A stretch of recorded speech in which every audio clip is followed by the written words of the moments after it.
Hoy vamos a estar continuando el libro de Marcos, capítulo 5, acerca del mensaje de la historia de Jairo y la mujer del flujo de sangre. Bueno, mi nombre es Caleb Rodríguez Robles, del Ministerio Restaurando el Diseño Profético.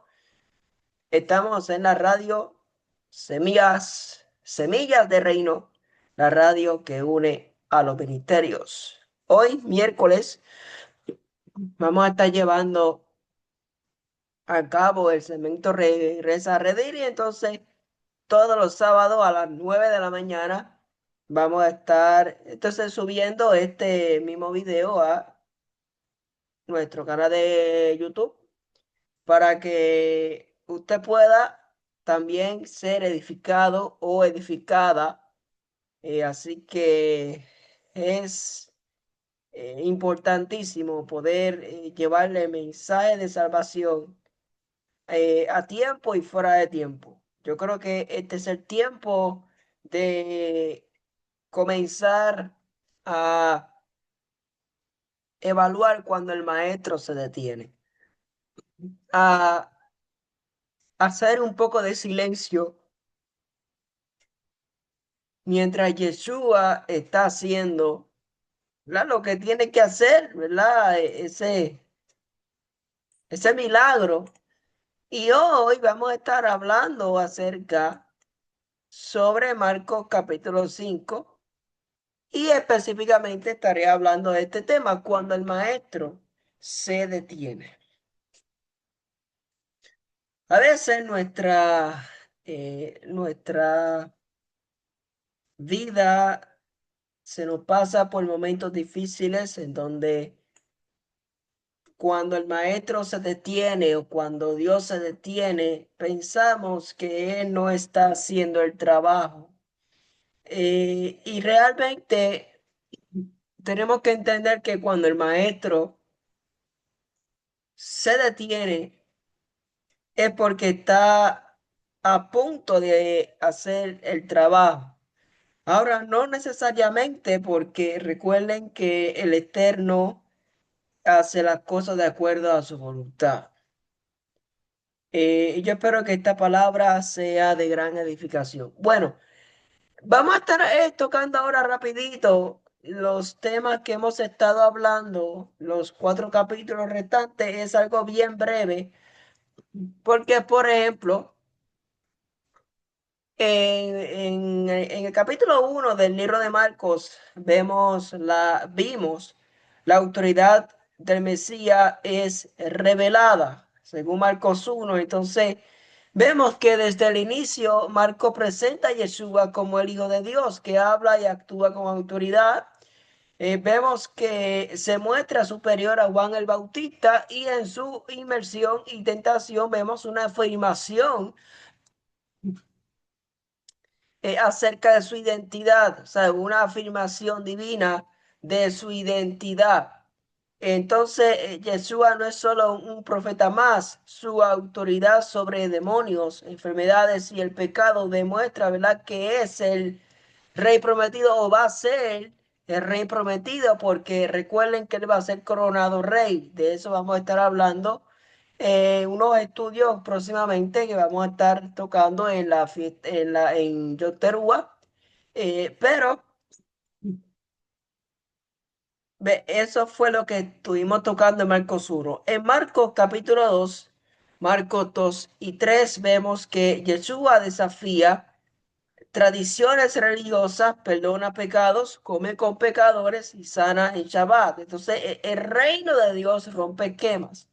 Y esto genera una tensión, esto genera una llamada de atención con los líderes religiosos y vemos que el reino de Dios no sigue la lógica humana de las estructuras religiosas muertas.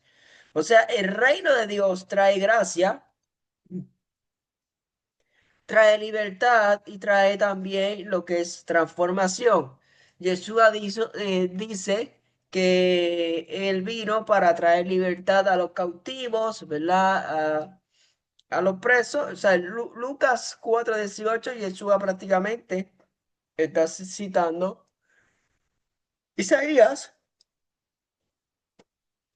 perdón, Isaías 61, en los versos 1 y 2. ¿Ok? Entonces vemos en Marcos 4 que Yeshua enseña en parábolas, especialmente la del sembrador. Aquí revela que no todos reciben el mensaje. No todos les gusta el mensaje, pero el reino crecerá a pesar de los obstáculos. Entonces, nuestro corazón debe de ser buena tierra, debe de ser sembrada en buena tierra. Entonces, aunque muchos rechacen, aunque muchos no quieran la palabra, el Eterno sigue sembrando y su reino dará fruto. ¿Ok? Entonces, solo Yeshua puede liberar completamente al ser humano de sus cadenas espirituales. Entonces, vimos ahí que este pasaje muestra que ni el aislamiento, ni la fuerza humana, ni el control externo podían liberar al endemoniado gadareno. Solo el encuentro con Yeshua trajo restauración total. Ahora estamos dando un pequeño resumen de la clase pasada, de la prédica pasada. Y vemos que solo el encuentro con Yeshua trajo una restauración total, una mente sana, una identidad restaurada y un propósito renovado. O sea que no importa cuán roto eh, te encuentres o no importa cuán roto esté alguien, una palabra del Mesías, de Yeshua, lo puede transformar todo. Puede ser liberado. Ahora bien, vemos que aquí hay varios puntos importantes. Yo tengo una Biblia que se llama la Biblia para el Predicador, y me da estas anotaciones donde tiene varios puntos. O sea, había una necesidad de la mujer del flujo de sangre y había otra necesidad acerca de la hija de Jairo. Entonces vemos que en la mujer del flujo de sangre vemos 12 años con la dolencia, y vemos que algunas personas viven más tiempo aún en pecado, según Marcos 5:25. Ahora, quiero hacer una aclaración porque esto es bien clave. Esto es bien clave. O sea, 12 años con la dolencia, y este comentario, algunas personas viven más tiempo aún en pecado. Ok, aquella mujer de flujo de sangre no estaba, no es que ella estaba en pecado, porque no lo estaba, pero según la ley ella estaba impura. Se supone que ella ni tan siquiera tocara al maestro, pero Yeshua comenzó a romper con la esquema religiosa, y espiritualmente la mujer de flujo de sangre estuvo 12 años con la dolencia, pero hay personas que están años con una enfermedad espiritual en pecado. O sea, estoy haciendo esa comparación de que la mujer de flujo de sangre, no, o sea, el padre no la castigó y le dio esa enfermedad, no. Lo que quiero decir es que voy comparando que algunas personas viven más tiempo aún en pecado, o sea, 12 años o 4 años, 6 años en el pecado. Entonces, el Padre Celestial, pues, a pesar de que sana físicamente, también sana espiritualmente. Entonces, había una gran necesidad. El pecado también trae necesidad. Marcos 5:25 al 26. O sea, si hacemos esta comparación donde la mujer de flujo de sangre tenía una necesidad física, también en lo espiritual, ¿verdad? El pecado de esa persona también trae sanación. O sea, es una necesidad. Entonces, una enfermedad que torna a la persona impura delante de la ley, según Levítico 15, 25 al 27, y su situación era desesperante, Marcos 5, 26. O sea, porque ella había gastado todo lo que tenía, ella había realmente gastado en médico y toda esta serie de cosas.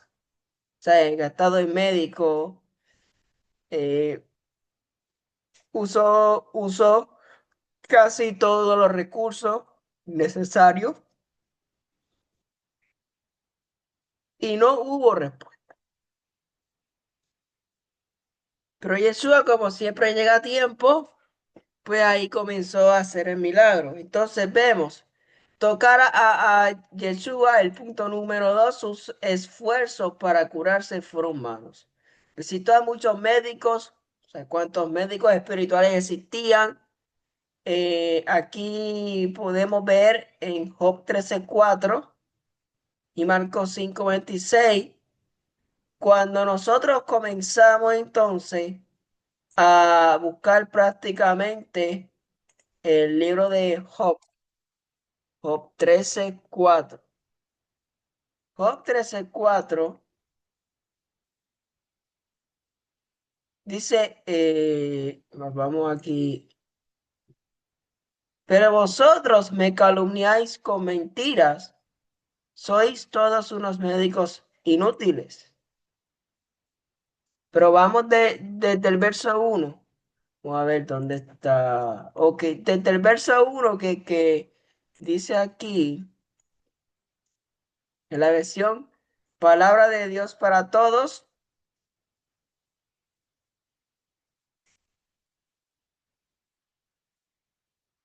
dice, he visto la versión Nueva Biblia Viva. He visto muchos casos como los que ustedes describen, comprendo lo que dicen. Sé tanto como ustedes, no soy un ignorante como quisiera hablar directamente al Todopoderoso. Quisiera dilucidar esto con Elohim mismo, porque ustedes lo malinterpretan todo, son doctores que no saben lo que hacen. Ojalá se callaran, esa sería su más excelsa sabiduría. ¿Ve? Entonces, obviamente se está hablando prácticamente en Job 12 de lo que es el cuarto discurso de Job, que no lo voy a dejar ahí, porque no estamos hablando de Job, pero es un ejemplo de que Job en un momento dado comenzó a eh, atribuirse a reclamar. Entonces, su fe en Yeshua oyó de él, Romanos 10:17, lo vio, Juan 6:37, Primera de Reyes 10:1, y lo tocó con fe, Marcos 5:27.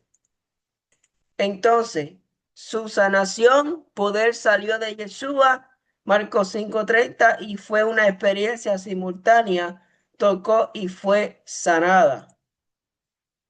Entonces, contó su experiencia con temor, testificó sin timidez y la paz inundó su alma, la paz tras la fe, Marcos 5:34 y Romanos 5:1. Ahora bien, hubieron aquí unas 6 toques de Yeshua en el Evangelio de Marcos. Vemos la suegra de Pedro experimentó la sanidad, Marcos 1:31. El leproso fue purificado, Marcos 1:41. La hija de Jairo recibió una nueva vida. El sordo experimentó una restauración total. El joven poseído fue liberado y los niños recibieron ricas bendiciones. Entonces la bendición de la Torá revelando el misterio, impartiendo el milagro por Larry Hodge. ¿Ok? Entonces, En el libro de Larios, titulado La bendición de la Torá, en la página 65, dice lo siguiente: en el antiguo pacto hay un breve mandamiento: te harás flecos en las cuatro puntas de tu manto con que te cubras. Deuteronomio 22:12 y número 15, 37 a 39. El manto tradicional judío con borlas en las cuatro esquinas se llama el talit. Las borlas de lana representan los 613 mandamientos o misbás de Dios que protegen, dirigen, guían y enseñan a su pueblo. Yeshua, como hombre judío al que llamaban rabino, sin duda alguna, vestiría uno de estos mantos. La traducción del extremo del talit es borde, pero en hebreo también se le llama el arbacanfot o cuatro alas.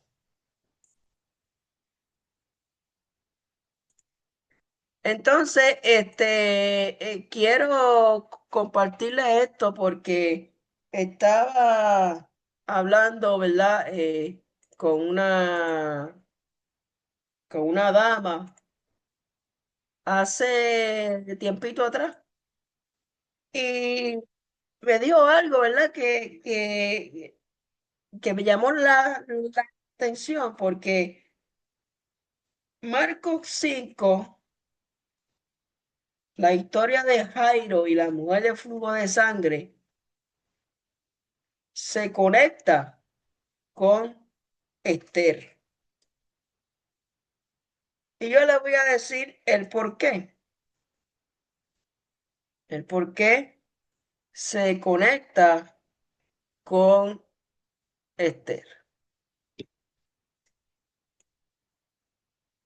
Miren,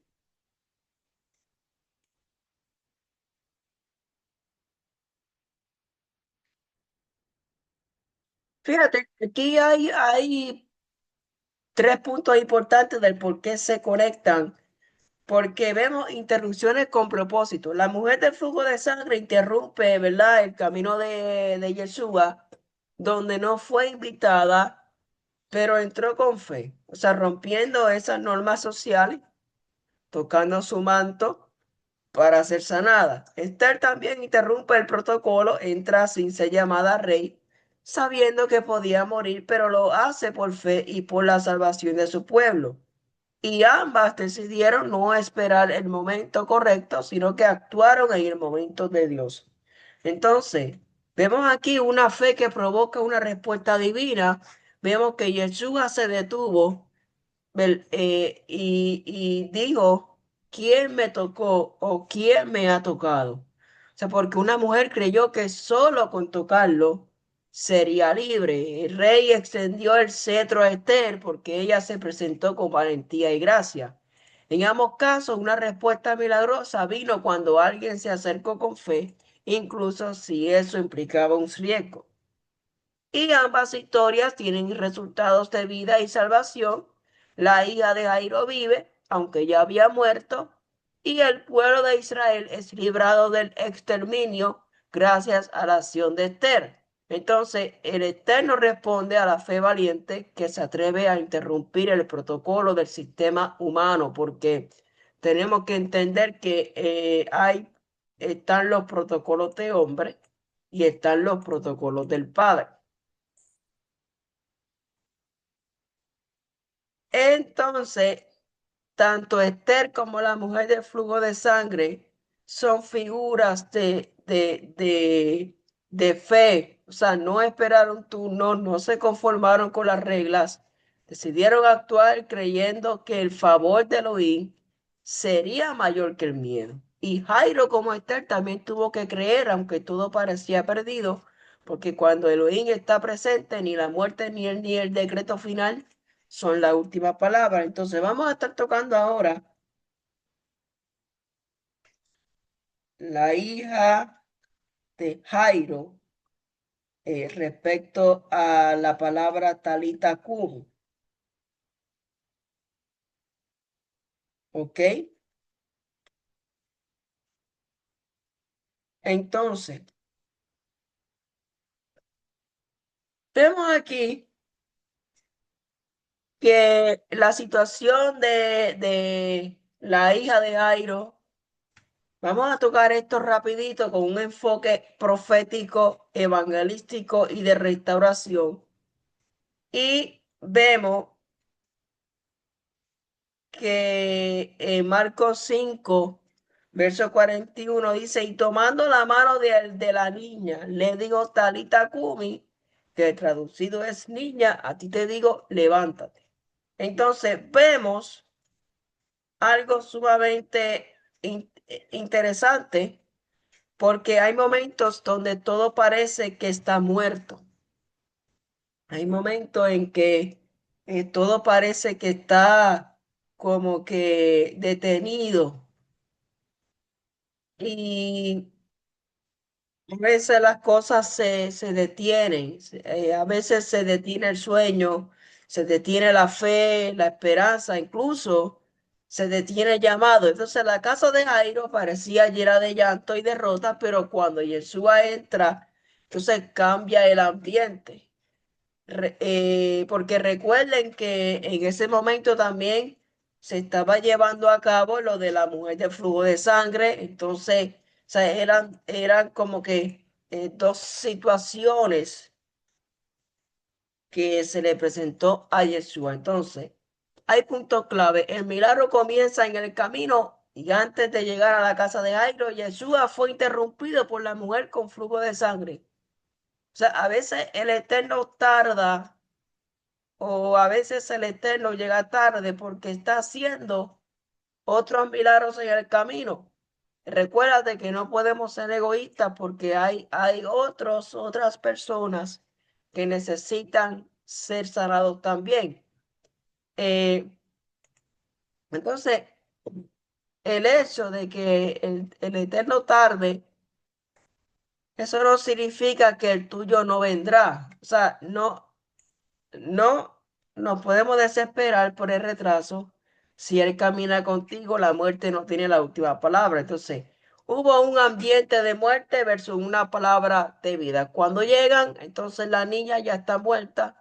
Todos lloran, gritan y hasta se burlan de Yeshua cuando Él dice, no está muerta, duerme. Entonces, siempre van a haber personas que se van a burlar de la fe. Siempre van a haber personas que van a encontrar la palabra del Padre eh, mal.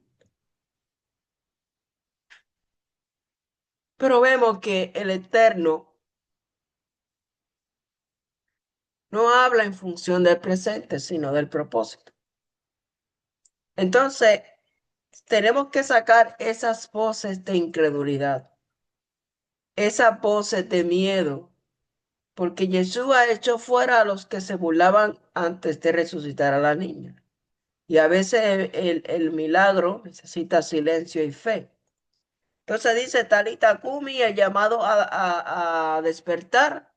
Yeshua toma a la niña de la mano, qué ternura, y le dice, Talita Kumi, niña, a ti te digo, levántate. O sea que cuando Yeshua le dice, Talita Kumi, ahí Yeshua demostró ternura, demostró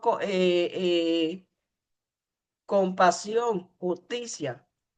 Entonces, Yeshua no tuvo que gritar para suceder el milagro y vemos hoy cantidad de personas gritando para hacer un milagro. Entonces, Yeshua no fue un grito, fue un llamado personal, no habló con la muerte, habló con ella y aunque estés muerto por dentro, Él te llama por tu nombre.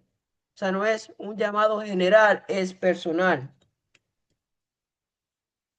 Y vemos que el, el Rúa, el espíritu de santidad te dice, Talita Kumi, a ti te digo, levántate. O sea, levántate de la tristeza, levántate del estancamiento, levántate del pecado, levántate del miedo, levántate de la tibieza espiritual, levántate del silencio, levántate porque aún hay vida y llamado sobre ti. Así que Jairo fue testigo de lo que le parecía perdido y fue restaurado por una palabra de vida. Entonces, eh, vemos que hoy hay jóvenes, ministros, padres, hijos, matrimonios que necesitan oír en esta frase otra vez, levántate porque el cielo aún no ha terminado contigo. O sea que realmente el Padre Celestial, por decirlo de esta manera, realmente no ha terminado contigo. ¿Ok? No ha terminado contigo. Entonces, habiendo dicho esto, la próxima semana, entonces vamos a estar tocando, déjenme verificar, la próxima semana vamos a ir al capítulo 6.